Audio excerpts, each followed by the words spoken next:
जय श्री राम भाई जी लोग। हमनी के आइल बनी जा प्रयागराज के हाथी पार्क में, जहाँ हाथी नहीं के बस पार्के बाटे। हाथी हुए मिट्टी के बनावल हाथी बाटे आ बहुत सुंदर पार्क बाटे लड़कन के खेले खातिर।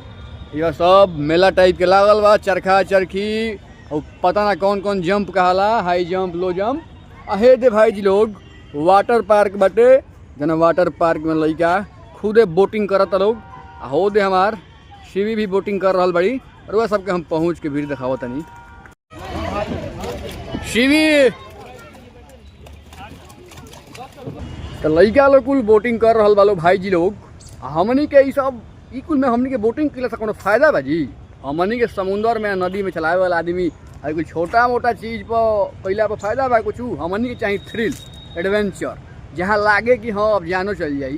तो हमारा है अंकल जो खड़ा होके भाई जी लोग छोटा मोटा बच्चन के बुर्बक बनाए वाली जगह पर आके हमरा इतना कोनो बढ़िया ना लगला। हालांकि व्यू बहुत बढ़िया हमारा लागता।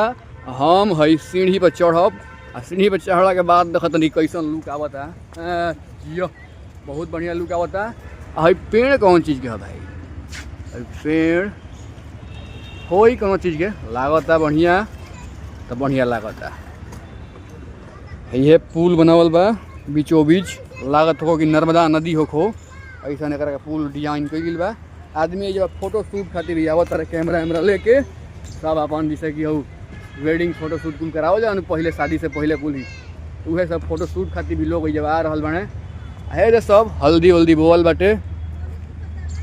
हेकर गहराई देख सकते हैं रुआ सब। एमे रिक्स नाम के कोनो चीज़ निके, काहे कि जमीन एकदम भीरी बाटे। अगर केहू खड़ो होके नहीं तो घुटने तक पानी आई एकरा में। बस लइकन खातिर ऐसे ही इंजॉय करे खातिर एगो फील देवे खातिर ई वाटर पार्क बनावल गइल बा। एकर नज़ारा खूबसूरत बहुत ज़्यादा बा, काहे कि अगल बगल से पेड़ पौधा नारियल के पेड़ वगैरह ये सब लगावल बा, जना से कि अगर खूबसूरती और निखर के आ रहल बाटे।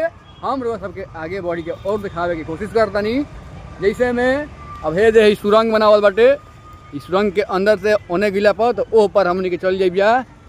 ये कुल बाटे तनी साफ सफाई हो जाए तो और ही सुंदर लगी, काहे कि पतझड़ के मौसम में ऐसे लगा पता ही और गिरल बनू। तो ये बा रात में और बढ़िया लागत हो, काहे कि लाइट वगैरह के भी व्यवस्था एकरा में खूब टंच कइल गइल बा। तो हम है सुरंग से खाली घुस के अंदर आ देखत तनी बहरी निकलिए कैसन आवत भाई जी लोग। तो ये सुरंग ह, हमनी के बहरी निकल जाऊ आ देखल जाऊ कि कैसन आवता। आई सुरंगो एकदम बहुत छोटा हाइट बा एकर। हम तनी टाइट होकर चलत तो लड़ भी सकता नहीं। हमारे से हल्का बड़ आदमी रही तुमकर नहीं के चले के बारी, तो हमनी नवे के निके हमनी टाइट चले के बा। तो आगे नहीं है दे बहरी हावे मेन हटे हाथी पार्क के मेन गेट हटे, जौन की सिविल लाइन में निकलला भाई जी लोग। आहे दे बाटे चिड़िया खातिर बनावल गिल बा, जौना में भाई जी लोग एको चिड़िया नहीं खिलो। अब हे दे लिखल बा राजहंस बतख, जना में बस यह बतख लिखल बाटे और कुछ बतख बड़े लुनाए में ना बतख बा, ना गौरैया बा, ना मोर बा, ना कुछ बा। लागत कि भाई जी लोग ये बा कुछ ना कुछ तो गड़बड़ भइल बा, काहे कि एको पंछी नहीं खे बनावल बहुत ज़्यादा बाटे। ऐसे बढ़िया तो एकरा में किराया पर दे दितलो तो आदमी रहते, एक दे दितलो ही में आदमी रहते हैं, पैसा लिहित लो अपन। हो दे बच्चन लोग खातिर गाड़ी लागल बड़ी से दे, बच्चन लोग खातिर रोल्स रॉयस से कम नहीं खे गाड़ी। यही पे बैठ के लड़का पूरा एंजॉय करल हैं। हो दे बाटे मेन पार्क, जौना में कि लड़का हाई जंप लो जंप आ झूला झूलता लो आ खाए पिए के भी उत्तम व्यवस्था एकरा में कइल गइल बा। अरे बाप रे बाप, हई गाड़ी भाई जी लोग रिमोट कंट्रोल चल रहा बिया। हाउ हमारा के देख के और दिखावे के कोशिश कर रहा बना कि आवत तू बैठ जा, लेकिन निका ही नहीं है पता कि हम बैठम तो गाड़ी फंस जी हैं और फिर हमारा से जुर्माना मांगे लगी लो। ऐसे हम बैठब ना। हम रोज सबके दिखावत तनी जिराफ, जिराफ के साथ में और का बोल जला जौन घोड़ा होखेला सा जेबरा, आ जेबरा के साथ में हमनी के जौन घर घर में पोसाला गौ माता का दिखाई, जौना के कि भाई शेर बस दीवार पर रह गई वालो। आ हिरन यहाँ लोग बाहर निकल सकत, काहे कि यहाँ लोग शराब दिहल गई है भाई जी लोग। ई पार्क में है देखी जा जेबरा जस के तसे खड़ा हो गई बा।